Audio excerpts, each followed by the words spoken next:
Welcome. It's indisputable. I'm your host, Rashad. Richey, good to be with you. We have a lot on the agenda. Breaking down news of the day, my contributor, me, riding solo. But you're here, all right? Okay, top story of the day. Former Attorney General William, they call him Bill Barr, said, he doesn't know if Donald Trump possibly sold pardons and was involved in a criminal conspiracy with Giuliani. Now, this surfaced recently due to a lawsuit against Giuliani that Giuliani had a scheme, according to the allegation, where he would sell a pardon for $2 million and split the $2 million 50-50 with then President Donald Trump. How gracious of Trump. Here's video. Two more things. One is a 70-page complaint that was filed in state court in New York on Monday. This is someone who worked for Rudy Giuliani, who alleges not only sexual assault and harassment, but that she has evidence that he tried to sell pardons for $2 million apiece, which he and President Trump would split. Do you think that that's possible? I'm skeptical about that. I don't think Rudy Giuliani would do that. I hope he wouldn't. Then he says, but I don't know. Maybe he did. So here's the thing. If you know someone and you believe they are of at least decent character, your answer would be, of course not. That's ridiculous. Why would someone who works for the government and be president of the United States and being president of the United States sell a pardon? But he could not say that. You see, Mr. Attorney General, if it is true, that means they did this illegal felony under your watch and you did nothing about it. So I do believe it's true. I believe the woman who filed the lawsuit is telling the truth about everything, including the sexual assault allegation against Giuliani. I believe that too. But let's be very clear about the reality of where we are now. Donald Trump has been accused of a major felony while being president of the United States. Will he be investigated for this as well? Will Giuliani be investigated for these now publicly available documents? There's more. Inside of this lawsuit, a lot of information was shared, alleging that Giuliani not only was racist, which did not surprise anybody, but he also was drunk every single day. As a matter of fact, the individual who sued the former mayor said it was really her job to make sure that he stayed out of trouble and away from media when he was, in fact, intoxicated. Well, I did some looking, and it doesn't seem as if she executed perfectly on that job. Here it is. Former Mayor Rudy Giuliani. Good to have you on the show. I'm glad I'm on tonight because what you just said is totally erroneous. It is sad to watch what happened to you. It's sad. Sad to watch what happened to me. I'm a sellout. You are a sellout. You are telling me that I'm a sellout. These who are standing up for two systems of justice. Oh, I'm standing up for two systems of justice. We're just repeating spin. The prosecutor, but you don't, right? You're not spinning anything. Go ahead. I'm not spinning a damn thing. Did you ask the Ukraine to investigate Joe Biden?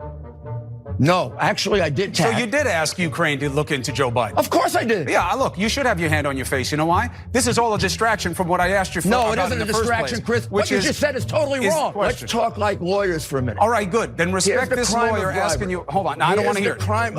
Rudy, I don't want to go down the rabbit hole. I taught law. You're going to listen. You want to say I won't cover it because I'm like this, right? You say? Oh man, when I now you won't give me the proof. Show, I'm not going to give you proof like the stupid New York Times story the other day. Now listen. Did you cover that? How the Times really screwed up the other day? Listen, did you cover it? If the complaint had come out. You don't answer that. Well, I'm trying to get a question out. Will you finally answer my question now that we're 12 minutes in? Well, do we really believe he didn't know his son was under investigation? Why won't you answer the question? What's the question? What's the question? Thank you. If you don't want to hear from me, just cut me off. No, I will never cut you off. The fact is, you're blinded. You're blinded by your prejudice. And your network is a creature of the Democratic National Committee. I think your network is. I know. I think your network is a horror. And say it all to me face to face, and we can get it out. The hell you're not. But that's okay. You. I don't know. You've been very insulting. You've been very circumspect. And I think he's very drunk at that time. As a matter of fact, there's a lot of video of him like this, speeches, etc., all over YouTube. It was clear that he was either A, drunk, or B, really drunk. Let's put it up. Noelle Dunphy, in a 70-page complaint, stated that Giuliani, the former mayor, former federal prosecutor, repeatedly sexually assaulted and harassed her, often engaged in racist and anti-Semitic language, and did not pay her. Ms. Dunphy is seeking $10 million, rightfully so. Also, she says Giuliani kept her employment a secret once she was hired, only paying her about $12,000 over 2 years and owing her nearly $2 million in unpaid compensation. Now, I want to remind everybody that the genesis of their agreement, according to the allegation, was that she would get paid $1 million a year plus benefits as well as expenses. According to the official filing, she was only paid $12,000. I'm sure there's a record of that. Also, according to the Daily Beast, while Giuliani is claiming none of these things ever happened, according to the media outlet, she has over 23,000 emails and a plethora of recordings. Receipts is what we call them. All right, so Rudy Giuliani does deny the allegations. The complaint also states, it also says that Giuliani claimed he had immunity. And discussed presidential pardons, which he said he was selling for $2 million and was split with then President Donald Trump. Giuliani purportedly told Ms. Dunphy that she could send individuals seeking a pardon directly to him so that they did not need to go through the normal channels of the Office of the Pardon Attorney. NBC reported that Trump pardoned 74 and commuted the sentences of 70 others shortly before leaving office, 2021. I will say this, obviously it is an outrage to sell pardons, especially in the manner in which they are going. Hey, Giuliani, if you get this, I'll split it with you. I mean, does it seem noble that Donald Trump said, hey, I'm not going to take a salary? Why? Because he knows how to steal money, knows how to get it other ways. At this point, it has to be investigated that Donald Trump likely sold pardons. But the irony of it is this: they all sell pardons. There's a legal way to purchase a pardon. I've seen it done. Look at Bill Clinton. It's called a contribution to the campaign or to the DNC. And then there's an in-kind response. Or go to one of those fancy dinners where you buy a ticket for $100,000. I guarantee you, if you request a pardon, you may be on the list to get one. All right, it's going to be interesting to see how this develops. Naturally, there will be a court case if Giuliani does not settle. It doesn't seem like he will because he ain't got $10 million.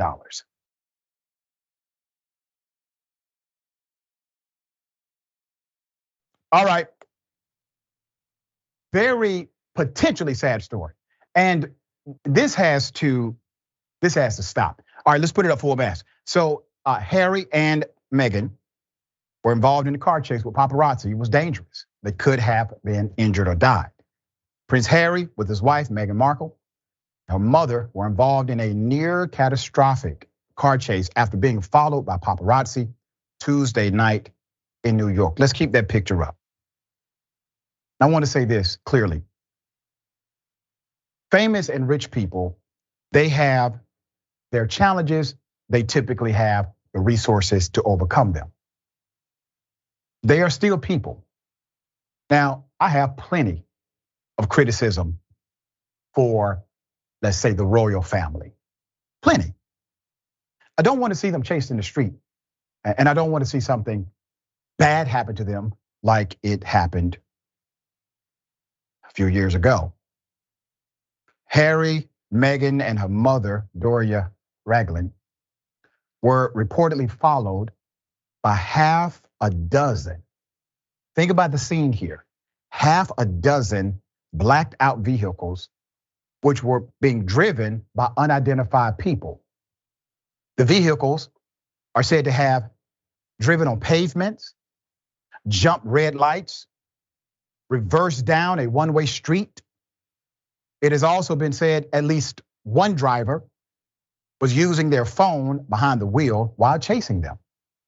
At least one other is reported to have been photographing while chasing them in the car. One of the cars is said to have illegally blocked a moving vehicle. Harry's spokesperson had earlier said, and I quote, "Last night, the Duke and the Duchess and Miss Ragland were involved in a near catastrophic car chase at the hands of a ring of highly aggressive paparazzi. While being a public figure comes with a level of interest from the public, it should never come at the cost of anyone's safety." That I concur. Harry's spokesperson said the couple had been subjected to relentless pursuit lasting over 2 hours, which resulted in multiple near collisions involving other drivers on the road, pedestrians, and 2 NYPD police officers.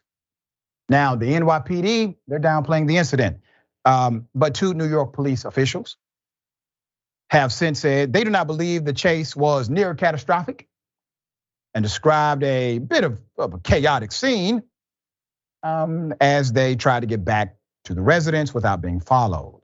Why would the police downplay something like this? Obviously, they know something happened. They admit there's some there, but it's just not as bad as you think. Yeah, they were being chased, but not a big deal. There's more. Let's put it up. I want to remind you, the prince has long spoken out about his anger. Why? Because the press and their intrusion was the catalyst for his mother's death. Princess Diana, who was killed when her limousine crashed as it sped away from paparazzi in Paris, 1997. Okay, let's go ahead and just be 100% authentic about this whole ordeal. Nobody should have to go through that. I don't care how much money you have, how famous you are, or may not be. Doesn't matter. Being chased for hours, unmarked vehicles, you have no idea who's behind them. You cannot really see. Police obviously not doing anything to help, downplaying the incident. This is a scary thing, especially given the context of family violence by way of paparazzi and your mother dying due to the limousine driver trying to get away.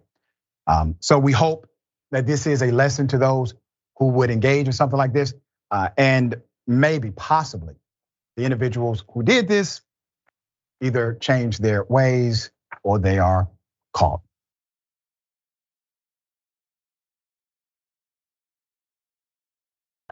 All right, a teacher, once again, using a racial slur. Why? We have been reporting about teachers using racial slurs for 2 damn weeks, okay? Seems like every day there's a new one. Let's put it up full mass. So a substitute teacher in Ann Arbor, Michigan is under fire after a 7th grader said she used a racial slur while talking to him. I'm going to give you the background to this, and it is a familiar one. The teen's mother reported the incident to the school and the local police, accusing the educator of perpetrating a hate crime on her son. "I was shocked, hurt," said Brittany, the boy's mother. Both agencies have launched an investigation into the allegations, which with the school district saying it is taking the situation very seriously. They always say that. So it's a bunch of serious looking people walking around the school. We take it very seriously. Let me explain why I think the mother went to the police. There are many states, Georgia is one of them, by the way. There are many states, if you use profanity in front of a minor, whatever that profanity may be, if it's profane language, it could actually be a crime. And many states have that statute. I don't like the way it's implemented, okay? But I understand the justification for decency, but I don't like the implementation of it.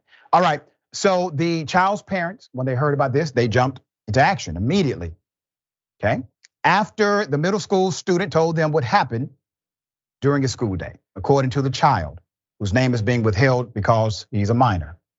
On Friday, May 12th, the teacher overheard him casually using the N-word with a classmate and entered into the conversation using the racial epithet. WXYZ reports. The teacher came up to him, posed a question, asked him to leave the classroom, and he complied. On the way out of the classroom, she said, "Why are you using the N-word when you are?" And then she says the N-word, said Brittany. I want a full stop on that. Every time we report on something like this and there's a minor, there's a student who may be utilizing language inappropriate to the classroom or the academic setting, there's this sentiment that it somehow justifies what the teacher did. That if the student used it, well, goodness, obviously the teacher can use it. Student should not have been using it first. Let me ask you this, for those who think that way, do you think that way about all words or just the N-word? If a student drops an F-bomb, should the teacher drop the F-bomb? If a student uses the B word, should then teachers walk around using the B word? It doesn't happen that way, does it? It's not even contextualized in the same format. So why is it that when a child engages in immature language, why is it that teachers feel as if, well, I need to engage in this language too, but they create immunity for the other words that are inappropriate? All right, there's more. Okay, so there was a difference here, and I'm going to break this down because I think it's interesting. And by the way, big ups to Atlanta Black Star. They do a great job reporting on these stories. There was a difference in how he used it with his friend and how the teacher used it. She pronounced the word with hard R. While in the hallway, outside of the classroom, the teacher continued to say the derogatory word. Eventually, another staffer asked her to stop. Another staffer was like, hey, ma'am, can you please stop saying the N-word inside of the school? After the boy's parents alerted the school district about the incident, the substitute teacher, who had actually retired from teaching full time, was placed on administrative leave. The student returned to school on Monday, May 15th, and reports he experienced retaliation from another school employee who reportedly confronted him about telling on the substitute teacher, okay? All right, so let's talk about the nuance here. I really don't need to explain that. Everybody knows what the hell it is, right? Okay, there's a vernacular, there's a expression that's within the lexicon of urban language. And then there's this teacher who decides to engage in said language with the hard ER at the end and repeated it over and over again, so much so that another professional had to say, stop being unprofessional. And it seems as if the teacher was upset at the student because the student actually spoke up. It's insane. So according to Brittany, who prefers her last name to be withheld, so her son does not receive additional retaliation from classmates and adults, a teaching assistant tried to pressure her son to retract his statement about the teacher using the offensive, racist word. Like her colleague, the mother says, the teaching assistant also used the word. Not softening the end, but articulating the hard R again. Let's put this lady up. All right. So in a statement about the incident, Superintendent Janice Swift of the Ann Arbor Public Schools said the district stands firm against any and all acts of bias, bigotry, and racism. Swift categorized the substitute to action as a redirection of the student's use of the racial slur, adding administrators were in communication over the weekend and placed the teacher on leave as they followed up with a thorough investigation. Keep her picture up. Please understand, her statement says, what really happened here was a redirection of the student's use of the racial slur. No, ma'am, that is not what happened here. Redirection is actually opposite of what happened. Redirection literally takes you away from either the phrase or the word by pivoting with actual new language. You don't know what redirection is, do you? Maybe you thought others would not know what it meant. Do you all engage in redirection, Superintendent, when it comes to other words? Or is this redirection doctrine at your school only applicable when teachers use the N-word? Upon hearing about the two incidents, one person on social media said, and I quote, "I hope that teacher and assistant are both fired for racist comments and intimidation of a middle school child at your school. An assessment of the student body at each school served by the AAPD breaks down on average 50.7% white, almost 14% black, 14% Asian or Asian Pacific Islander, and 9.6% Hispanic and Latino." Okay, so now you have also the unprofessional actions of the teacher. The reason why teachers are certified, the reason why teachers are approved is because they are expected to be professionals throughout the entire day. You're supposed to be a professional because other people may not be. That's the whole reason for it. You're not a professional just because everybody else around you will be, especially students. So when you decide to step outside of professionalism and engage in immature language or behavior not becoming of a certified school teacher or a substitute, then there should be a penalty for that. You cannot teach a lesson without being an example. Children do not care how much you know until they know how much you care. And if you walk around calling them the N-word, you cannot teach them English. If you walk around calling them the N-word, you cannot teach them math because they have shut you down, all right? This is an educational opportunity, a tool. We got more on the other side. It's indisputable, stick and stay.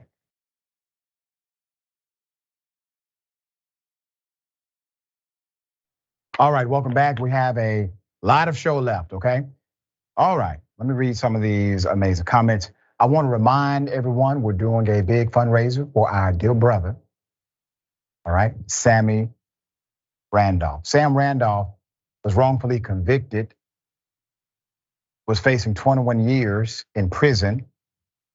He served 21 years in prison. He was facing a little more than that. Fully exonerated. He's released. We had him on the show not too long ago.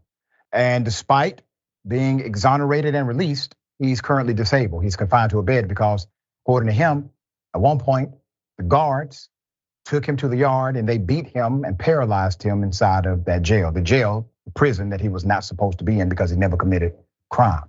Sam's family and friends are asking for financial contributions in any amount to reach the goal of 100,000. We'd love for you to support, do the absolute best you can, all right? The brother wants to spread the message of reform, and we want to help him do so. Okay, a lot of comments. I am shocked. Trump probably stole all of the silverware from the White House on the way out. Of course, he tried to sell pardons. I don't think he tried, I think he did. And I think if we do an exhaustive analysis, which I'm probably going to do this weekend, we will see some really questionable things at the last minute, especially the commuting of sentences. That's a pardon without it being a pardon, you know? Maybe a little more under the radar. That probably went for $1 million, I would imagine. Nick can see the silver-haired dragon. Barr, who backed every one of Trump's lies and crimes, that's correct, that's yes. Including lying about what was in the Mueller report ahead of its release. He enabled all of Trump's BS, so he knows what Trump and Rudy were capable of.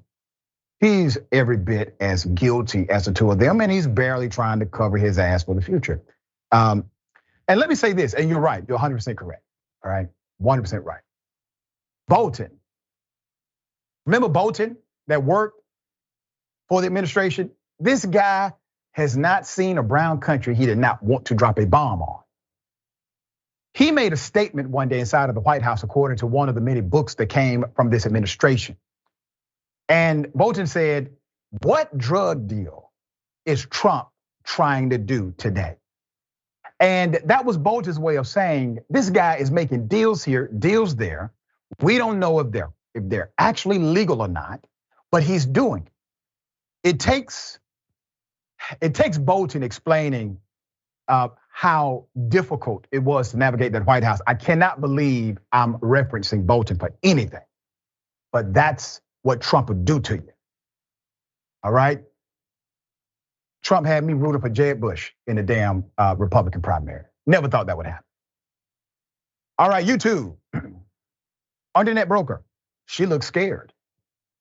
Talking about the young lady with Giuliani. Stephen Dorosky, 1 million is not enough to put up with Rudy. You're probably right. I mean, but damn, to only get 12,000 for 2 years? I'm glad she started recording him. I cannot wait till these damn tapes come out. All of them. Cynthia Moon, there's no story worth putting the lives of others at risk. Oh my God, that's so very messed up. There you go. No story worth that at all, ever. Tyler Hagner, thank you, Tyler. Gifted 1 indisputable with Dr. Rashad Richey membership. I appreciate that. Chichi Massey, thank you. Chichi says, if you need a co-host, I got you, fam. Thank you so much. You are my co-host in spirit, all right? Right now, I have deputized you. Thanks. 32 Antoine gifted 10 indisputable with Dr. Rashad Richey memberships. Thank you so much for that. And you are a member for 11 months. Thank you. Thank you guys for becoming a member. All right, non-human humanist, thank you. Says, great that Ms. Dunphy is suing. Sunlight is the best disinfectant, right? That's right, that's what I said. Rudy should be careful though. He might burst up into flames. And Twitch. Let's go to hopeful heart and open eyes. Every avoidance tactic you can think of. Insults off topic is hysterical. It shows he's got nothing left. Talking about Giuliani, that's right. It's done. He lost his law license. He let Trump do that to him. He's a grown ass man. All right, got something for you. Ladies and gentlemen, I wish a Karen would. You want to call the police on them for having a barbecue on a Sunday. I feel free! Back off! I'm going to tell them there's an African-American man threatening my life. What the hell is going on? No, I'm not. I'm working right now. I just saw a spectacle and just had to get it on camera for real. I don't know what that is. Come on. Put that stuff on. Girl, you really need to be quiet. You have to catch a case. I have $6. $16.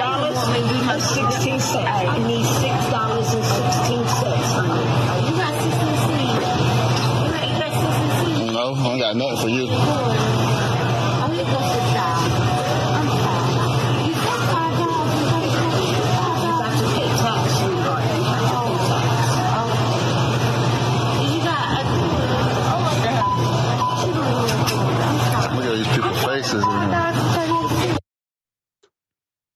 It's a damn shame. Put up the picture full mass. Somebody knows who this is. Somebody knows who this is. This particular Karen decided to show up to Walmart in blackface. So there are a few things, keep the picture up. A few things I would like us to discuss about this particular level of Karenicity rooted in racism. You see, all Karenicity is rooted in privilege, all of it. Most of it will have a racial or bigotry component connected to it.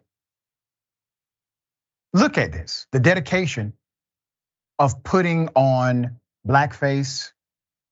She painted even her hands, right? To do what? To go to a Walmart where obviously she could run into black people and be insulting. And here's what strikes me first: the decency of black people. The decency of everyone around her.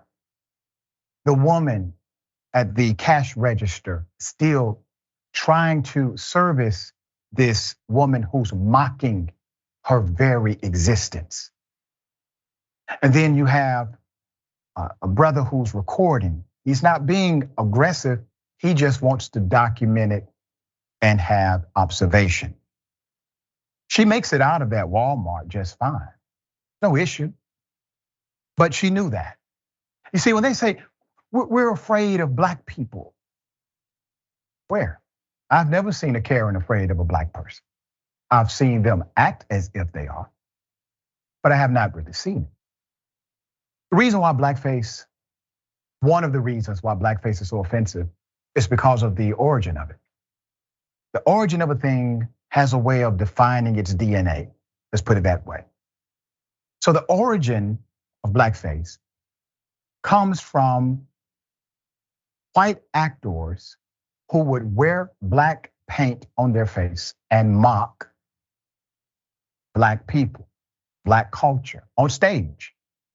Utilize the black paint and over exaggerated features, and all of a sudden you have a comedy show. This was before black actors and actresses were allowed to go on stage. Then when they allowed black people to engage in theatrical display, they made black people wear blackface. Do you hear me? Because the white audience was offended. They were offended by the natural black skin of the black actors. So the black actors had to also wear blackface. Once again, making a mockery of our race. And so because of that origin, we have a sensitivity about blackface. All right, once again, as I said, somebody knows that Karen. Drop me a line if you do.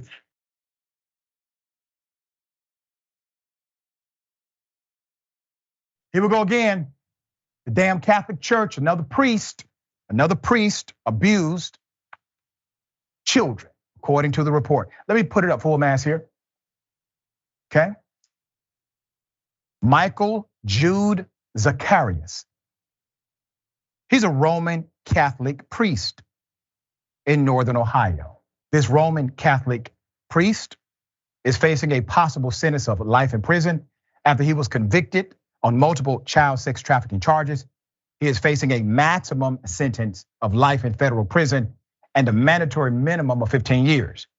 He will also be legally required to pay the victims restitution. The charges against the priest stem from him paying at least 3 victims.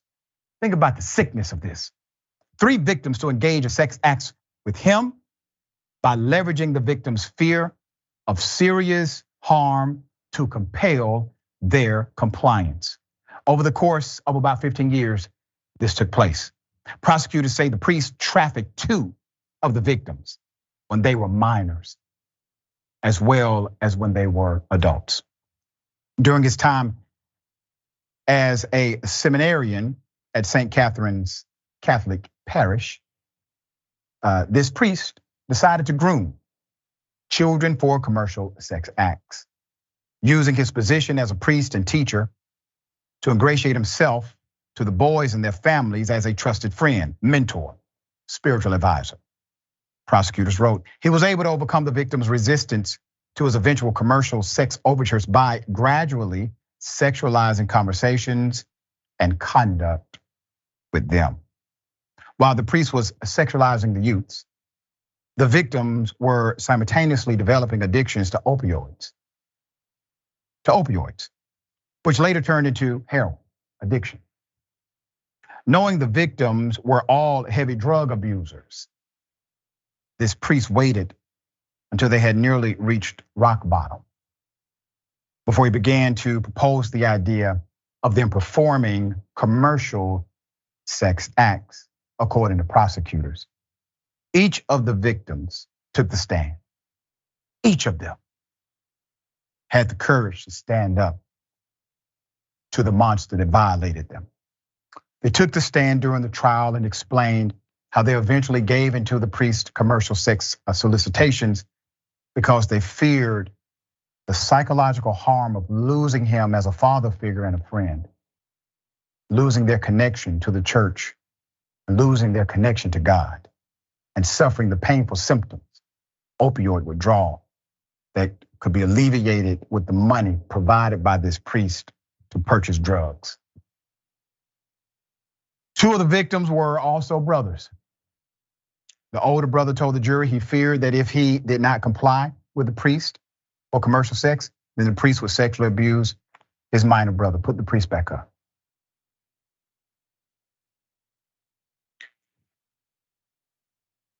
Sick individual. But I want to say this. The organizational structure who supports you, they're sick too. They're sick. And I'm sure I will get plenty of emails from individuals who subscribe to the doctrine. I'm an equal opportunity ass kicker. I don't care if you're the Catholic Church, Baptist Church, or no church at all. You are a company. I don't care that you call yourself a church. Every church is a company. It is incorporated. It has a bank account. It has a hierarchy of leadership. The company protected this clown. And because of that protection, this perverted SOB was able to victimize others. Now, while I see clearly that he has to pay restitution, I hope the victims and their families will seek restitution, if they have not already done so, from the company who provided his protection. All right, we got more on the other side. It's indisputable, stick and stay.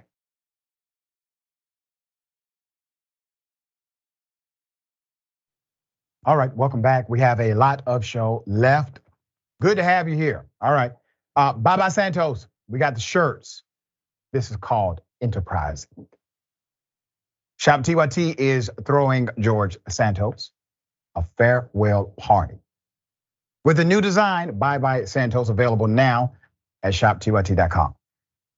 Also, Justice is Coming. Jank, his new book, available right now for pre-order at tyt.com/justice. That's tyt.com/justice. The book is an outline on progressive vision and how we're going to correct all of the issues this country has. Jank and I were talking a few days ago, and we were discussing politics in America. And we both agreed that if we figured out a way to get money out of politics, some of these issues autocorrect, okay? Because the confusion is in your special interest groups, companies and corporations who purchase politicians to tell you one thing but vote another, right? So if you get rid of the money, maybe the incentive for them to do that not as prevalent, or perhaps not as lucrative. So they just move on, they leave. Let me read some of these amazing comments. V says, talking about the Karen and Blackface, she don't look like any black person. She looks like some kind of monster. Exactly. Hong Jun, the definition of a monster, inside and out. Yep. Laura Parks, I thought I'd seen it all. I haven't seen a blackface Karen. Well, not publicly, all right? Jackson, you have to be pretty miserable in real life. Talking about the Karen.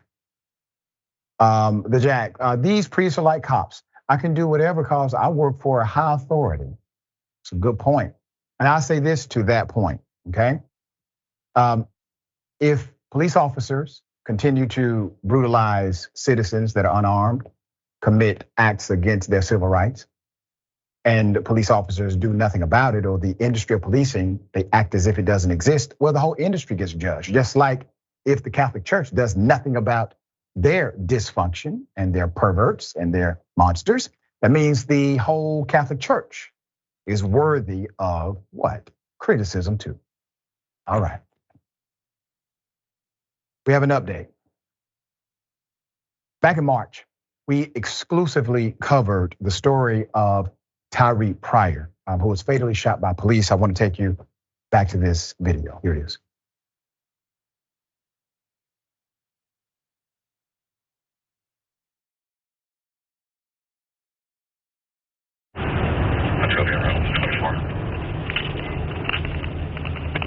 if I can get someone over here in the car with me. I'm going to tomorrow.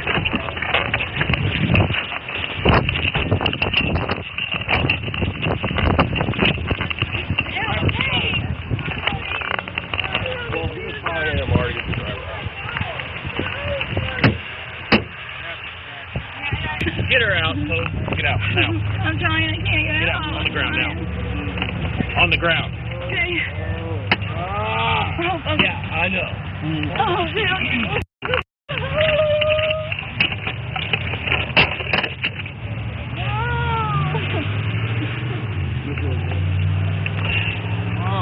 Hey, don't move your hand. Hey, he's got a gun. Put it down.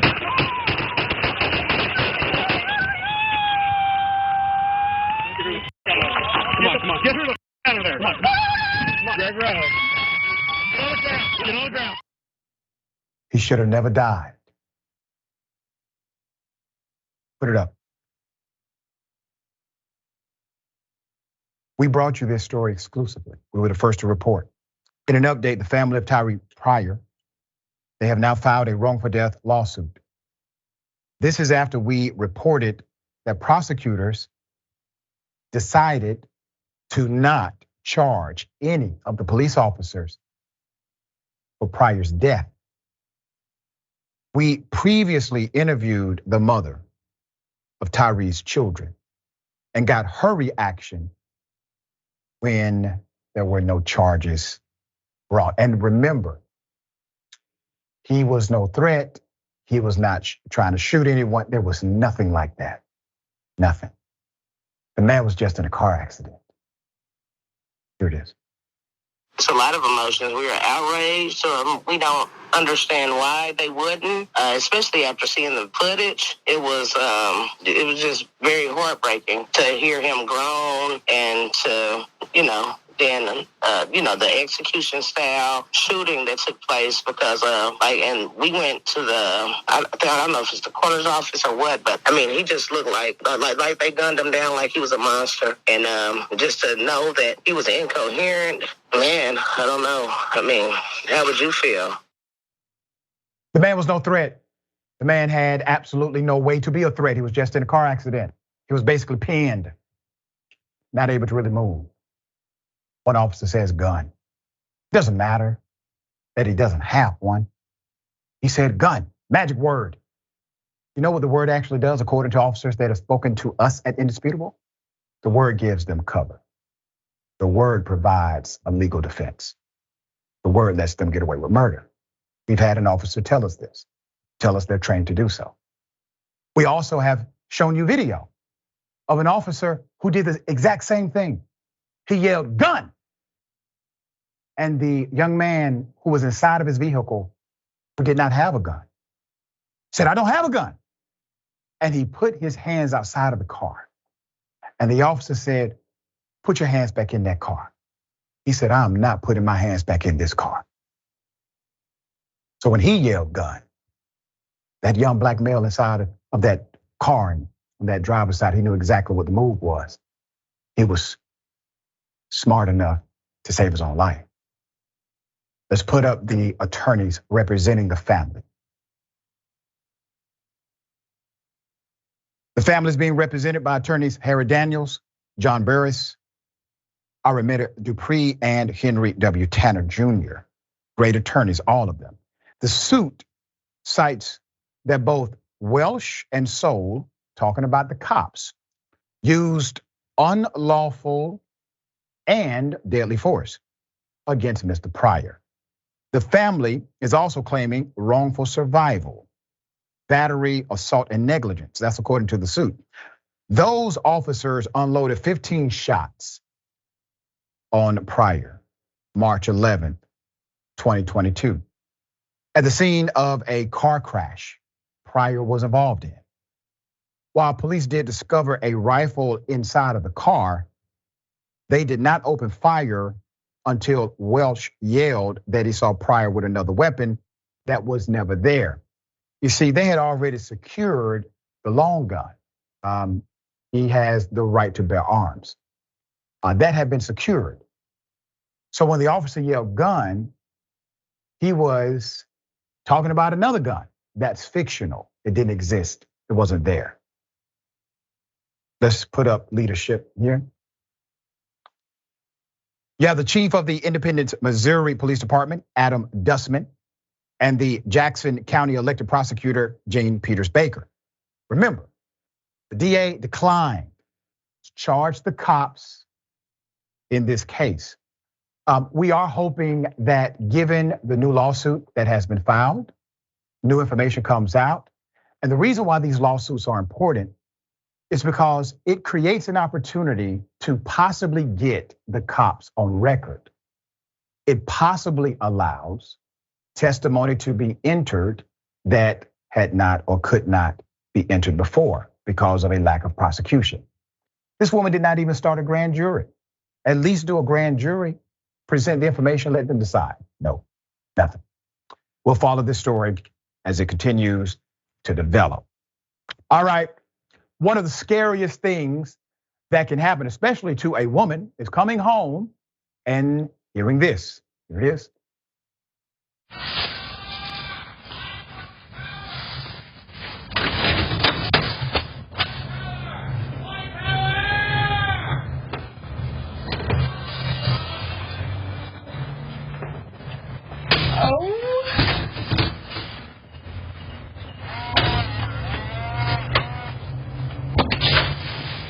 My God.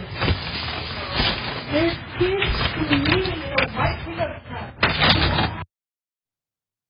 Racist white men inside of her community are yelling white power to intimidate, naturally, to make others fear them. So this has all the markings of the KKK tactic that has been implemented for decades. What state do you think this happened in? This was Alabama. Let's put up the picture full mass. I will give you the background, as much information as we have. So this is a newly posted video on social media. It shows some men in a pickup truck shouting white power multiple times outside of the home of a black woman in Alabama. Felita Wilson said the incident happened around 9:40 p.m. on Monday while her daughter and her boyfriend were getting out of their car. A truck slowed down with two younger white men inside as it passed by the residence and turned left at the nearest corner. It makes me a little nervous because of the climate of things, said Ms. Wilson, who posted video recorded by a doorbell camera on an Instagram account. That was pretty bold. This is a quiet neighborhood. It just makes you wonder about safety. Wilson's daughter, Jordan, says she saw the two men, perhaps in their teens or 20s, inside the truck. And she's sure they saw her and her boyfriend. Once they saw us, they started screaming, Jordan said. This is a very dangerous situation, very dangerous. I highly encourage those in that community to engage local law enforcement or create a system, a neighborhood watch system, if they don't already have one. And if your local police department refuses to engage with you thoughtfully, contact your city council. Make sure your city council has implemented a citizens review board that you can challenge to hold cops accountable. And if you do not have a citizens review board, get one. Advocate, lobby, get signatures, get it done. There has to be significant oversight here. Because if this continues, the next report, unfortunately, may not be just shouting. These folks are not playing games, right? Take it seriously. We got more on the other side. It's indisputable stick and stay.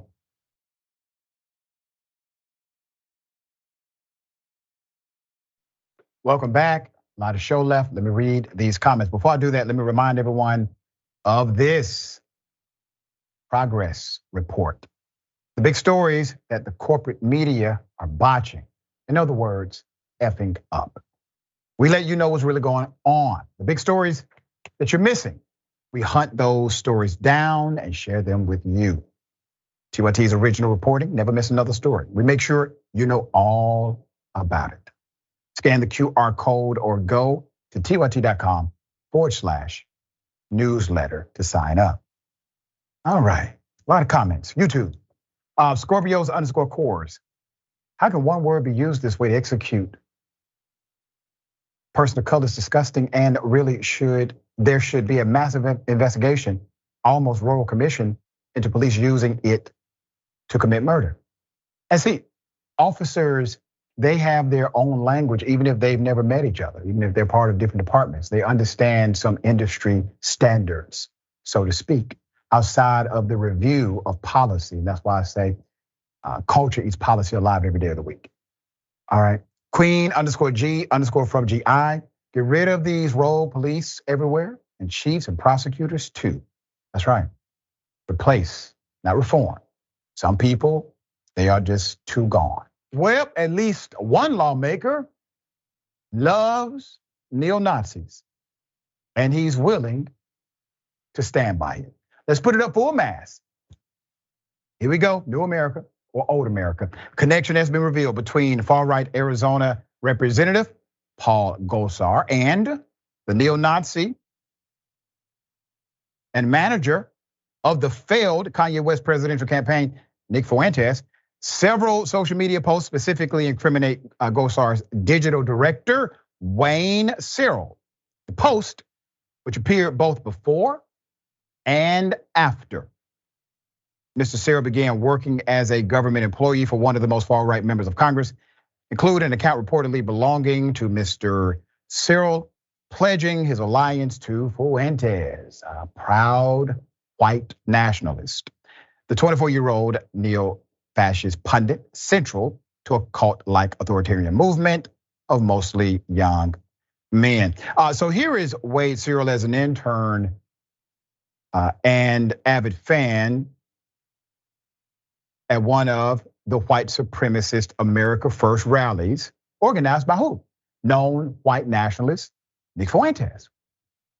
According to congressional records, Mr. Cyril was hired in November 2021, the same month that Congressman Gosar was censored and removed from his committee assignments for posting a video on his Twitter that edited himself into the anime beheading Democratic US Representative AOC, and we all remember that.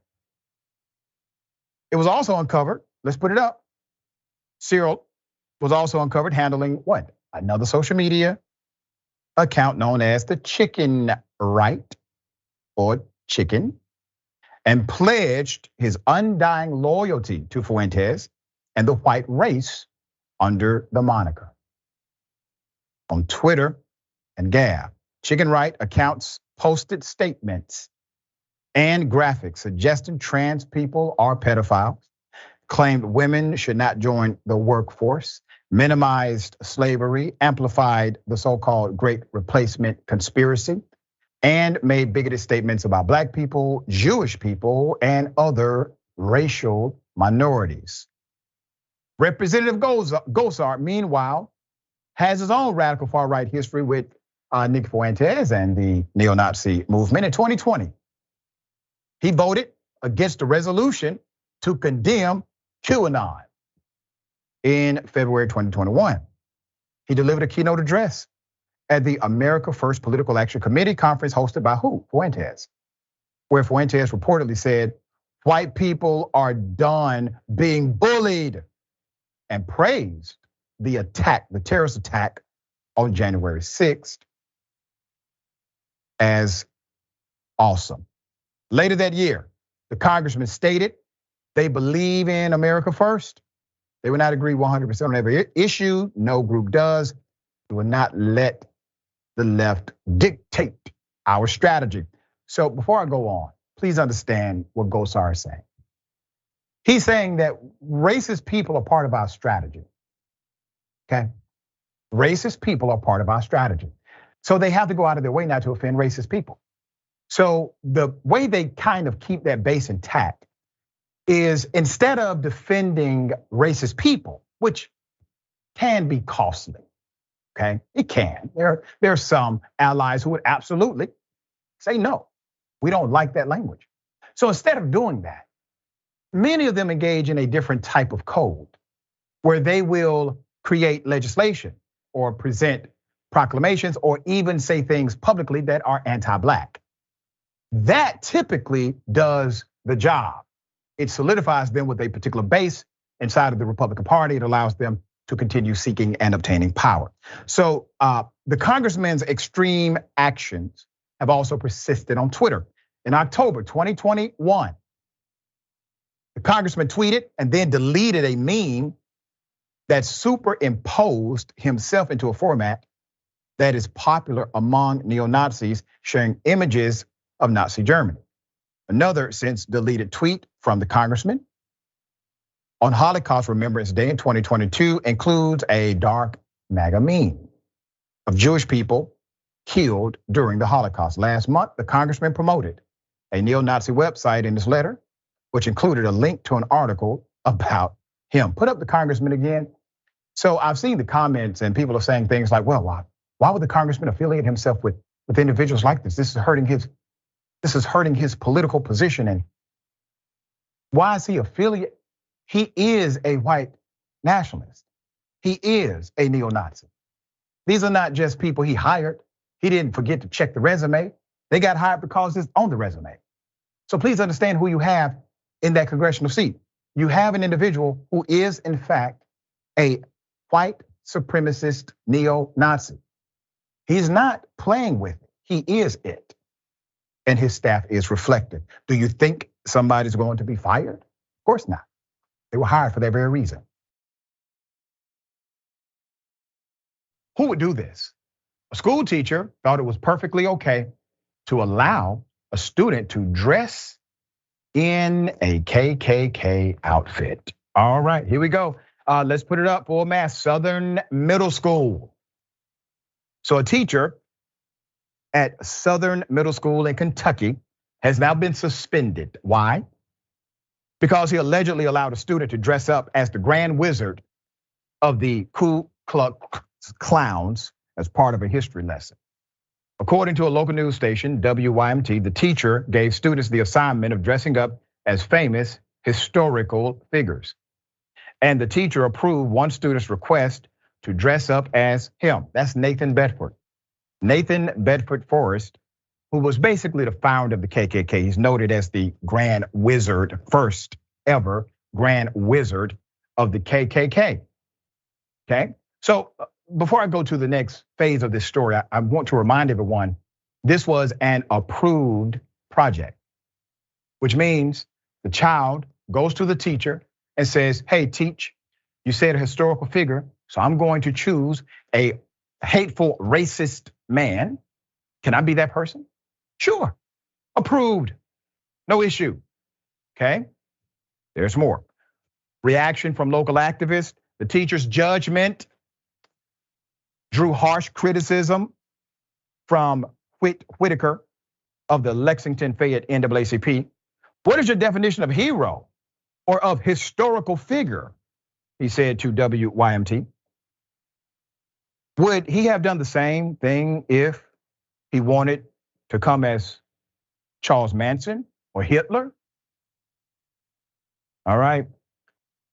Pulaski County Superintendent Patrick Richardson has confirmed with the Lexington Herald leader that he had suspended the teacher, who is not being identified publicly, but is under investigation by the Kentucky Educational Professional Standards Board. And sir, since you are not identifying who it is publicly, we only have your face as the leader, and we will continue to utilize your leadership as who should be held accountable. He said in the statement, first and foremost, I am extremely disappointed and embarrassed by this incident, Richardson said in an interview with the Herald leader. I would hope our school and community realize that this does not represent the character of our students and staff at Southern Middle School in our district and our district as a whole. It at least represents some of them, Superintendent. May not represent them all, but definitely it represents some of them. So the reality is there's this tolerance in the culture of that teaching community that's okay with this kind of blatant racism.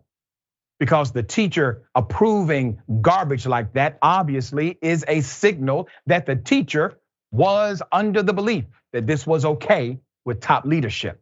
Why would you say yes to something so insane, right? Why would a student recommend it?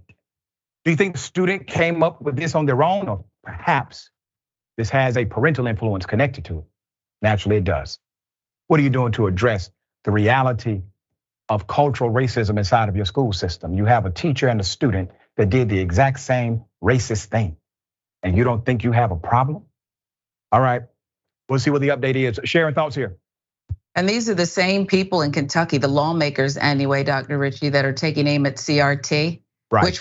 which supposedly would cut out some of these teachings, you would think. But okay, it's good people on both sides, and this is who we are now. This is America. This is America. It is, and it's so sad because we see what's happening, them trying to take over public education, them restricting colleges, making it impossible for a teacher to teach.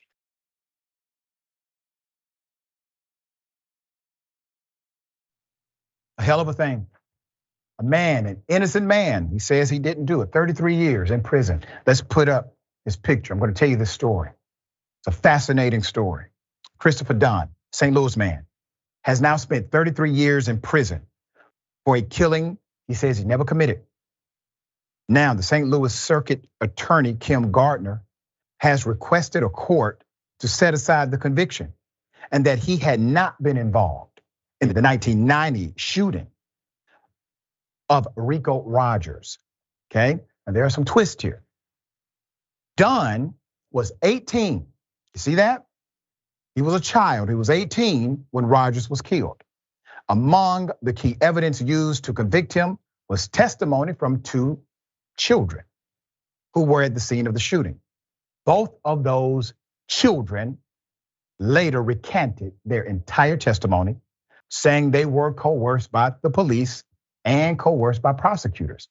Now let's stop right here on this moment. The attorney for the district, the circuit attorney, she believes the man didn't do anything. So she has made the proper motion. There's this recanting from both witnesses. They know who coerced them, but nobody's talking about what should happen to the prosecutor who broke the law, nor the others who were down with it. See, those individuals should face a criminal penalty for engaging in criminal felony conduct. But typically, we never go there. We just let them keep moving. There's more. A judge has heard Dunn's innocence case before. At an evidentiary hearing in 2020, Judge William Hickle agreed that a jury would likely find Dunn not guilty based on new evidence. But the judge still declined to exonerate Mr. Dunn, citing a 2016 Missouri Supreme Court ruling that only death row inmates, not those like Dunn sentenced to life in prison without the possibility of parole, could make a freestanding claim of actual innocence. Now, I did some checking on this law, and technically the judge is correct. However, there is a ruling that the judge could have utilized. Would have gotten the judge in a little trouble, probably, in the interest of justice. To rule in the interest of justice, okay? You can be challenged on that ruling. And sometimes you may not be popular with your colleagues on the bench for a ruling like that, but it would have been the right thing to do. By your own admission, Judge, the man was likely going to be found not guilty by a jury. There's more, 2021. In 2021, the law now allows prosecutors to seek court hearings in cases with new evidence of wrongful convictions. It has led to the freeing of another longtime inmate, Mr. Kevin Strickland, who also served more than 40 years for a Kansas City triple killing that he never did. Lamar Johnson was the second individual freed as a result of the new law. Dunn's attorney at the Midwest Innocence Project says he should be the third, and I agree. Let's put her up. The St. Louis Circuit Attorney, Ms. Kim Gardner. Ms. Gardner is a good person, has a heart, gives a damn about justice, cares. She has done the right thing. So she took up the cause after an investigation launched by her office, conducted with the help from the Innocence Project, convinced her this man was innocent. This man was innocent of that killing. She previously succeeded in getting a court to set aside the conviction of another man, Lamar Johnson, who had spent nearly 3 decades in prison for a crime he never committed.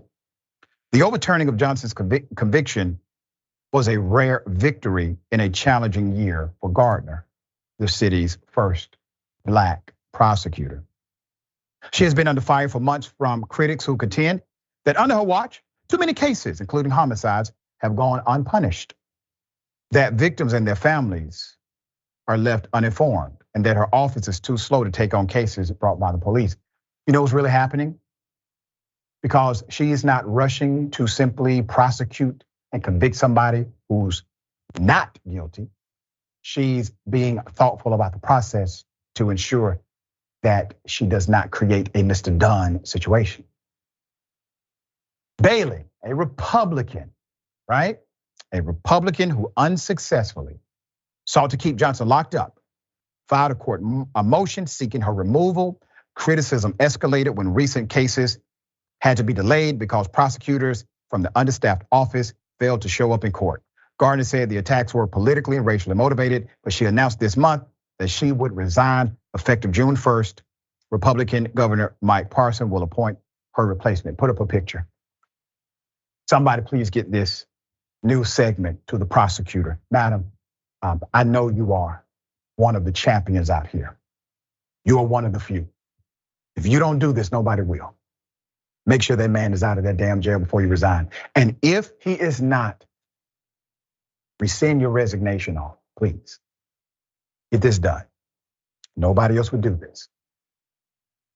Once again, law changes. The law changes and all of a sudden a bunch of innocent people go free, showing how extreme and racist our criminal justice system has been, especially against Black men.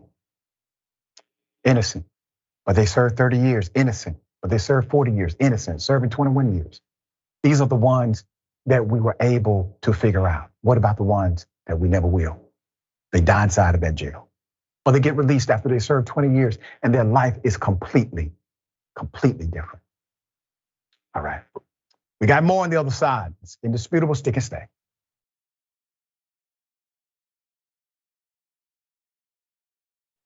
All right, welcome back. Okay, an Instagram influencer scams 2 million from the elderly. Put up the picture for a mass. Social media influencer Monet Montrage, 30 years of age, flaunted a lavish lifestyle online, but was actually scamming elderly people.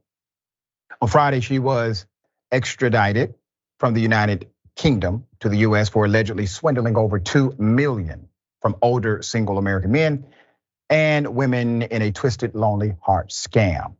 That's according to federal prosecutors.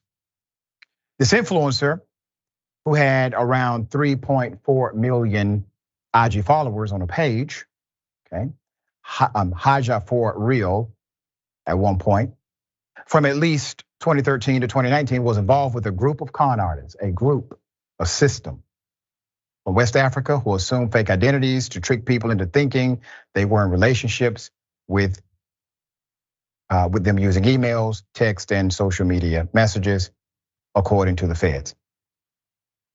The scammers would then get the victims transfer money to them under false pretenses such as to help move gold to the US from overseas, to resolve bogus FBI investigations, and payments to help fake US Army officers in Afghanistan, court papers allege. The influencer, Montrage, in one case, allegedly duped a victim into sending her $89,000, 82 wire transfers on the pretext of helping her father's farm in Ghana. The court documents claim this. She tricked the person into believing the pair were married by sending them a tribal marriage license or certificate after a series of phone conversations using her real identity, the filing alleges. There's more. Montrage also received money from several others who were swindled by scammers in her network. In total, the influencer netted $2 million in funds the group ripped off from victims to bank accounts she had in the Bronx and elsewhere, including one opened in the name of For Real Designs, a supposed clothing company. She then allegedly laundered the stolen money to other members of the enterprise. The indictment charges in all. The influencer is charged with wire fraud, money laundering, receipt of stolen money, and conspiracy. She faces up to 20 years in prison if convicted of the top charge. She pleaded not guilty during her court appearance and is set to be released on home detention to her aunt's New Jersey residence in the coming days on a $500,000 bond. This also includes a GPS tracking device via her ankle. In a statement, the Manhattan U.S. Attorney Damian Williams says, and I quote, as alleged, Mona Montrage was a member of a criminal conspiracy that specifically targeted older Americans through romance scams. These scams can be both financially and emotionally devastating for vulnerable victims. He continues, thanks to the efforts of our law enforcement partners, Montrage was arrested abroad and has been brought to the United States for justice. And I would say this, I am a man of faith, okay? It's a special place in hell when you are willing to rip off individuals who are at the end of their journey and the little money that they saved, because they work hard, the little retirement money they saved, you want to steal it from them by playing with their heart, their emotions. Well, there's a penalty for that. And I do hope that at some point, you're able to transform and transfer out of this kind of activity. But damn, the fake marriage license. We will bring you updates as this develops, and I believe there's more to it. Okay, hell of a thing. A black medical worker gets $140,000 after reporting racism. Good for them. Let's put up the picture full mass. So a black employee at Tacoma Medical Center is set to receive a settlement totaling $140,000 after an investigation found human resources just decided not to investigate. Not to investigate, which means they couldn't stop the harassment, right? According to the investigation by the US Equal Opportunity Commission, Kaiser Permanente permitted an African-American employee to be harassed by her coworkers repeatedly because they just allowed it. There was use of the N-word, a violation of the Civil Rights Act of 1964 and other things. Kaiser released a statement to the Tribune saying, and I quote, Kaiser Permanente has a deep and abiding commitment to racial equity, and we hold ourselves accountable to be responsive to any allegation of discrimination. The statement continues, we are on a journey to strengthen our policies and eliminate bias, discrimination, and racism in our workplace and care settings. Through this settlement, we will be implementing additional training and processes to expedite investigations when claims of discrimination are raised. And together with our employees, we will continue to make Kaiser Permanente a safe and inclusive work environment. Good for them. Good for them. It is evident that HR dropped the ball. But HR typically drops the ball when there's a culture that allows for dropping the ball. Why do we know about this story, and why are you now doing the training? Why is there a different protocol? Because somebody was willing to enforce the law. And unfortunately, when it comes to civil or tort action, the only way you can enforce the law, anti-discrimination, is by filing a lawsuit. That's typically the absolute best way to enforce what the law currently says in a civil case. Good for you for doing so. You got $140,000 and a policy change. Good year. All right. Remember, take care of yourself, take care of each other, take care of the planet. Remember, the truth is always indisputable.